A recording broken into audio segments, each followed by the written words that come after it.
namni Oromiyaa waan jedhamu arguu dhabu ani gorsa tokkoon isaaf qabu.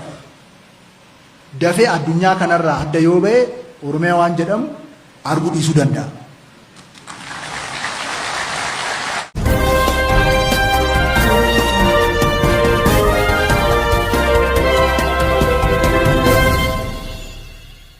Ijoollee keenya guyyaa har'aatiin haasaan pirezidaantii naannoo Oromiyaa Obbo Shimallis Abdiisaa badhaasa pirezidaantii shanaffaa waltajjii gubbaatti onneen guutuun taasisan miidiyaan mootummaa Oromiyaa OBN tamsaasa keessaa muree akka hambisuu ajajni bulchaa Itoophiyaa Abiyyi Ahmad irraa kennamuun dhaga'ameen bal'inaan dhageenya. Oduu keenya itti aanuun xiinxalaan siyaasaa Obbo Jawaar Mohaammed dhimma jecha jaalbattee Urgeessaa ilaalchisee qorannoo hunda xumuree ragaa guutuu harkaa qabaachuu isaa ibse.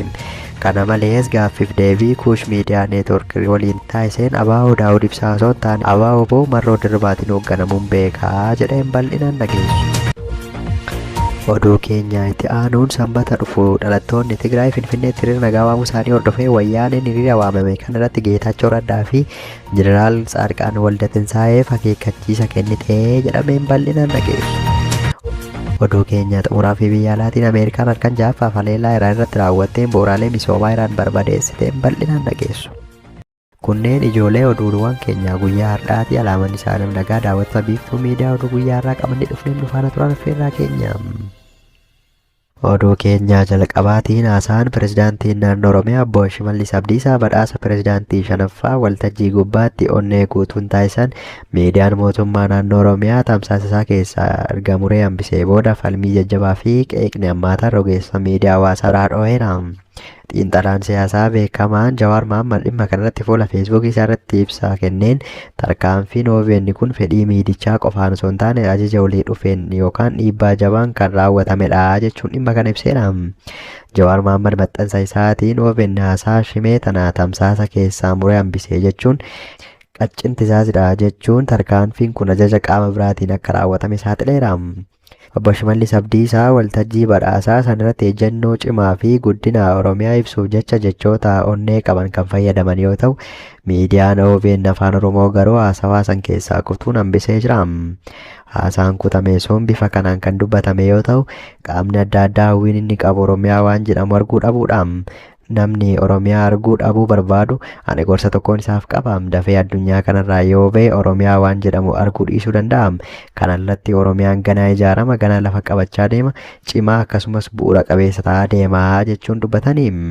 Dhaggeeffattoonni keenyas yuutuubii OBN daqiiqaa tokko hanga 4 gidduu jiru dhaggeeffachuun tarkaanfii viidiyoo kanarratti fudhatame salphaatti mirkaneeffachuu danda'u. Haala kanaan rogeessonni miidiyaa hawaasaa Oromoo qeeqa jabaa miidiyicha irratti dhiyeessaniiru. Maaliif OBN haasawaa pirezidaantichaa keessaa kutee baase gaaffiin jedhu rogeessota miidiyaa hawaasaa biratti dagaagaa jira.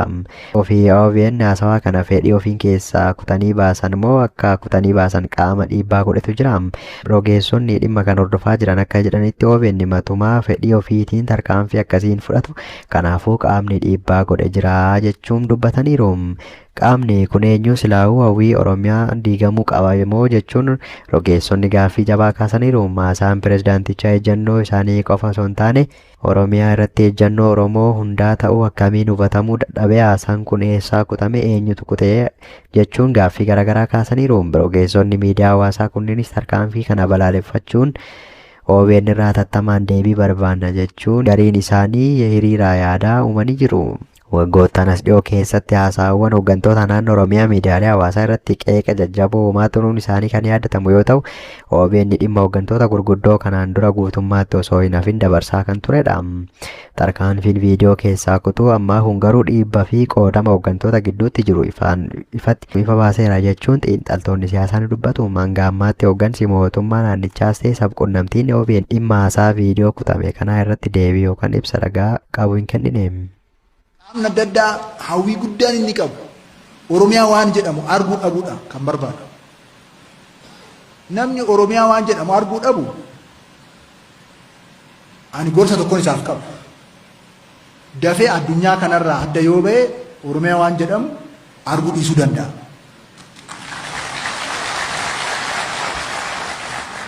Kanaa alatti Oromiyaan gana ijaaramaa cimaa lafa qabachaa bu'a qabeessa ta'a deema. Oduu keenya itti aanuun obbo Jawaar Mohaammed dhimma ajjeechaa Jaalbattee Urgeessaa ilaalchisee qorannoo hunda xumuree ragaa guutuu harkaa qabaachuu isaa ibse. Kana malees gaaffiif deebii Kuush Miidiyaa Neetwork KMN waliin taasiseen ABO Daawud Ibsaan hoogganamu osoo hin taane ABO Marroo Dirribaatiin hoogganamuun beekaa jedheera. Ajjeechaa Jaalbattee Urgeessaa kanatti gaddaa fi qorannoo ifa baasu qofa osoo hin taane siyaasa yeroo ammaa keessa qaamni wal mormu lama qofatu jiraachuu qabaa jechuun ejjennoo isaa guddaa dhiyeesseera. Innis qaamni tokko mootummaa yoo ta'u qaamni inni biroo ammoo paartii mormituu ifa ta'e ta'uu qabaa jedhe. Uummannis gama tokkotti cituu akka qabus ibseera. Fedhuu bilxiginnaa deeggaruu fedhuu paartii mormituu deeggaruu mirga uummataa ta'us paartiin mormituu gama tokkoon bilxiginnaa wajjin hojjechaa gama biraan ammoo qabsaa'aa jechuun garlamee ta'anii deemuun akka hin danda'amne hubachiiseera. Mootummaatti citanii waliin hojjechuun ifatti uummataan beekamuun dirqama akka ta'e fakkeenya naannoo Tigraay kaasee gareen tokko bilxiginnaatti citee gareen inni biraa ammoo TPLF ta'ee falmii isaa itti fufeera jedheera. ABO waboon bosona kan jiru Jaalmarroo Dirribaatiin hoogganamu ifatti dubbachuun warra kaleessa ergamaa turan har'allee ergama isaanii itti fufanii maqaa ABO jedhu ofitti maxxansanii uummata gowwoomsuuf yaalan ammaacha badaan hin danda'amu jechuun saaxileera. Uummanni miskiinni kun dhugaa fi daba adda addaa baasee hordofuu akka qabuu fi akka kaleessaa sana deebi'ee gowwoomfamee nyaatamuu akka hin qabne jabeessee dhaameera. Ajjeechaa Jaalbattee Urgeessaa kanarratti sababa walitti bu'iinsa uumamuu danda'u ficciitiin dhimma kanaa maal akka ta'e ragaan harka isaa jiruuf gara fuulduraatti kan ifoomu ta'us xiinxalaan siyaasaa obbo Jawaar Siraaj Mohaammed ibseera. Oduu keenya itti aanuun sanbata dhufuu dhalattoonni Tigraay Finfinneetti hiriira nagaa waamuun isaanii ni yaadatama. Hiriira waamame kana hordofuun wayyaaneen karaa biiroo kominikeeshinii isaatiin ibsa akeekkachiisaa dabarseera. Ibsi kun mootummaan Itoophiyaa jenosaayidii raawwachuu fi raawwachuuf qophaa'uudhaan kan yakku yoo ta'u dhalattoota Tigraay kanneen ergamtoota sirnichaa jedhee waame faayidaa biyyaalessaa fi qabsoo uummata Tigraay irratti hiriira xiyyeeffate gaggeessuuf qophaa'aa jiru jedheera. Dabalataanis hiriirri kun weerara mootummaan bilxiginnaa karoorfate kan deeggarudha jechuun balaaleffateera. Akka uummataa fi mootummaa Tigraayitti qaamonni hiriira faayidaa biyyaalessaa keenya fi qabsoo haqaa keenya irratti xiyyeeffate kana qindeessanii fi irratti hirmaatan 2-3 akka yaadanii fi gocha qaanessaa kana irraa akka of qusatan ni gaafanna jechuun akeekkachiiseera. TPLF hiriira waamame kana faayidaa biyyaalessaa keenya irratti kan xiyyeeffate yoo jedhu mootummaan ammoo kaayyoon hiriirichaa garuu kana irraa guutummaatti addadha. Kaayyoon guddaan hiriira uummataa kan sanbata adeemsifamu TPLFdhaa fi adeemsa waraanaa seeraan alaa gaggeessaa jiru akka dhaabu gaafachuudha jedhe. Hiriirri mormii dhalattoota Tigraayitiin Finfinneetti waamame kun walitti bu'iinsa yaadaa fi dhibdee siyaasaa guddaa mootummaa fi wayyaanee gidduu jiru ifatti kan saaxiludha jedhame. Gama tokkoon kaayyoon hiriirichaa ijoon gochaa TPLF naannoo Tigraay keessatti raawwachaa jiru keessumattuu adamsaa fi hidhaa waraanaa seeraan alaa uummata irratti raawwatamuu mormuudha. Kun ammoo dhalattoonni Tigraay naannoo isaaniitiin ala jiraatan hojmaata TPLF irratti fincilaa fi dammaqina guddaa agarsiisaa jiraachuu isaanii agarsiisa. Gama biraatiin TPLF hiriira kana dhimma nagaa fi haqaa uummataa osoo hin taane akka waan dantaa biyyaalessaa Tigraay miidhutti fudhatee jira jedhame. Ibsi TPLF mootummaan Itoophiyaa jenosaayidii raawwachuuf qophaa'aa jira jechuun yakku kun ammas miira sodaa fi waldhabdee jiru babal'isuuf kan itti fayyadamedha jedhu xiinxaltoonni siyaasaa. Hiriirtota Finfinneetti ba'an kanneen ergamtoota sirnichaa yookaan meeshaa paartii bilxiginnaa godhee farrajuun isaa mormii uummataa qofaa isaa dhaabbatee lafatti fashalsuuf kan xiyyeeffatedha jedhame.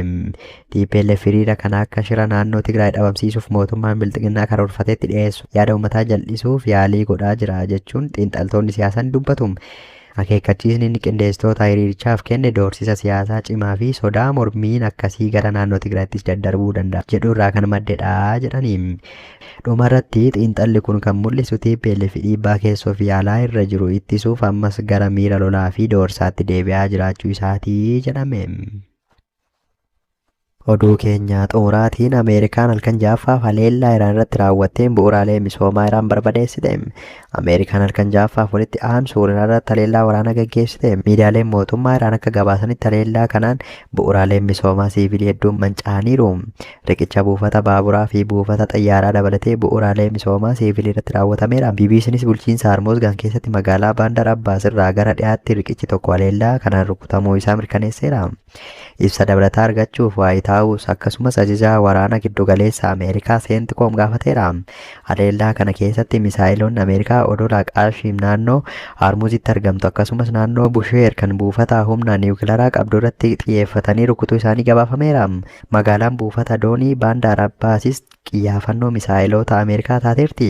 Seentikoom akka ibsatti haleellaan kun humna waraanaa Iraan dhabamsiisuuf kan kaayyeeffate ture. Akkasumas doonii tokko uggura Ameerikaan ulaa Harmuz irratti kaayee cabsuuf yaalaa turte to'achuu isaa beekseera. Haa ta'u malee ibsa isaa keessatti riqichoonni akka kaayyoo waraanatti rukutaman jiraachuu hin eerre.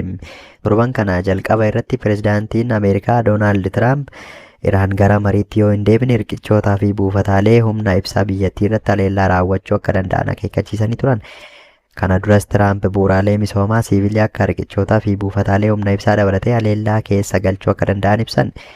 Yeroo sanatti Koomishinarri Olaanaan Mirga Namummaa dhaabbata mootummoota gamtoomanii Voolker Turk lammiilee nagaa bu'uu fi bu'uuraalee misoomaa siivilii irratti haleellaa raawwachuun yakka waraanaa ta'uu isaa hubachiisanii turan. Akka waliigaltee Jenevaa